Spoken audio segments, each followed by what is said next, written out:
Hello again. We're here today. Just received my new Kholster holster in the mail. This will be take two because we had some technical difficulties with the first time I filmed this, so I'm going to go through this all over again and give you the information that I intended for you to get the first time around. I've got three Kholster holsters here that I've gotten over the years. This was the first one I've got. This is for my Smith & Wesson Sigma.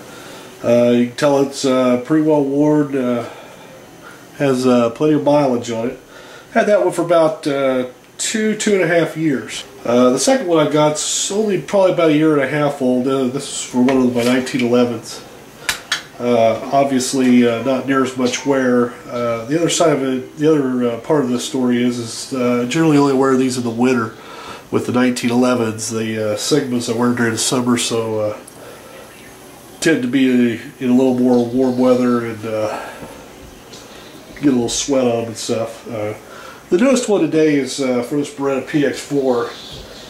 This will be the second time I've filmed this, so obviously I've already got the leather cut, but the thing I wanted to show you with it is this was the full moon version. It comes basically as you see it with all the adjustment holes and such. I'll show you how I achieved the combat cut on it. Basically, what I did was had my pistol in here, took my pencil and drew an outline of where I wanted to cut, and the amount of leather that I wanted to remove off of that. Once I had cut that, I just used a pair of what are referred to as trauma shears. They're kind of a medical scissors that are made to cut about anything. One of the key points that I wanted to hit on was I just cut down and passed the mag release button, so that mag release button is not getting accidentally engaged. Like I say, got it cut for that PX4 now. The other modifications I'm going to make to this is I'm going to roll this Kydex up a little bit. You can see on the Sigma and on the 1911, I've done that on both of those. It just kind of acts as a funnel, allows that gun to slip in there a little bit easier when that thing's tucked in the waistband. So I'm going to go ahead and do that. Then I'm also going to go ahead and apply a good coat of meat oil on it. Acts as kind of a waterproofer, and it does supplement up the leather. So, okay, so we're going to get ready to adjust this Kydex a little bit. I'm going to use a blow dryer. The other thing that can be used is a heat gun. The only caution with the heat gun is obviously your temperatures are going to be significantly higher, so you want to use some caution with that. Make sure you're not melting the plastic completely. To do this, basically it's fairly simple. We're just going to apply the heat to it. In this case, I'm just going to get to this upper edge here.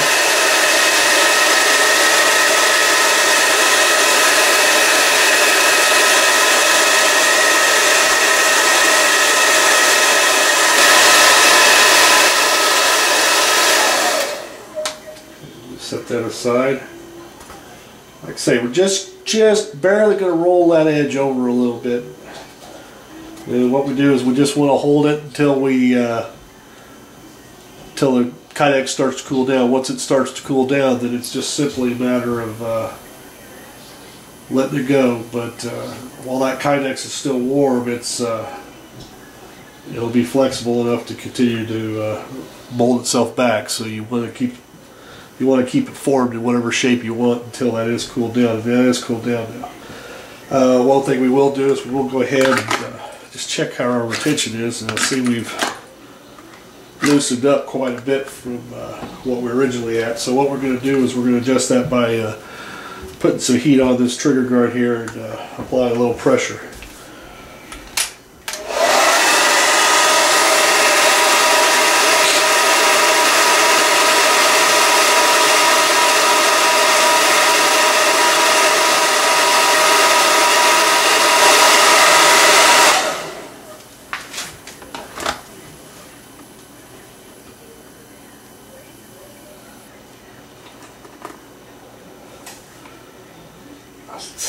It's a little bit on the warm side. We're we're doing is just kind of reforming around that trigger guard. That's where you get most of your retention from. And once it cools off enough here, we'll see how she holds in there. That's pretty good. It's about the way I like it. And we still do have our flare, which is what we were originally going for also. So that's starting to cool down now. We'll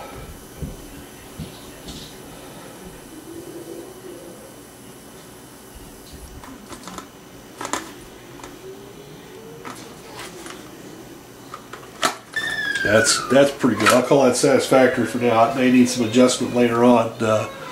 Once we get some mileage on it and it starts forming itself, it tends to loosen up just a little bit. It usually requires a little bit more of an adjustment. Jimmy's got all these instructions on his website to show you how to adjust this stuff if this doesn't make any sense to you. The last modification we're going to make to this thing is we're going to apply a good coat of meat coil on it. I like doing that. It just supples up the leather a little bit. It also gives it a little bit of color. I really don't like dyeing the holster. I like keeping it that natural color. So what I usually do is just throw some meat oil in it.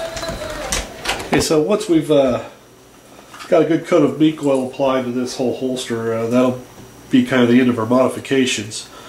Like I say, Jimmy warrants these holsters for 90 days. It's no questions asked. If you get it, you decide you don't like the look of it, don't like the way it smells, don't like the fact that it's made by a guy named Jimmy, you send it back to him and he'll give you your money back. Like I say, it's no questions asked. Return policy for that first 90 days. It also gives you a lifetime warranty if you ever have any problems with it, breakage, whatever. Just send it back to him and he'll get you fixed up with a new one right away. Now, one of the things with the Kholster, you'll hear people say that it's just a rip-off of the crossbreed, and that the crossbreed is a way better holster. I don't own a crossbreed, so I can't speak for the crossbreed. I've heard that the leather is slightly thicker on it. I don't know that it is or isn't. But basically it is the same basic design. One of the differences with it is your adjustment holes run up and down versus following the circle. I do know by looking on Crossbreed's site their warranty is not as extensive. They have a shorter warranty on the return it for any reason, and they also they do offer a lifetime warranty on breakage.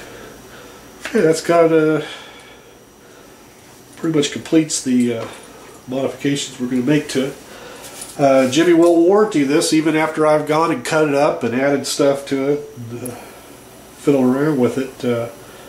If I ever have any problem with it at all, he'll send me a brand new one, or try to repair what did break on it. So far, like I say, in 2.5 years of having them, I've had no issues with them whatsoever. So anyway, I hope you do find it informative.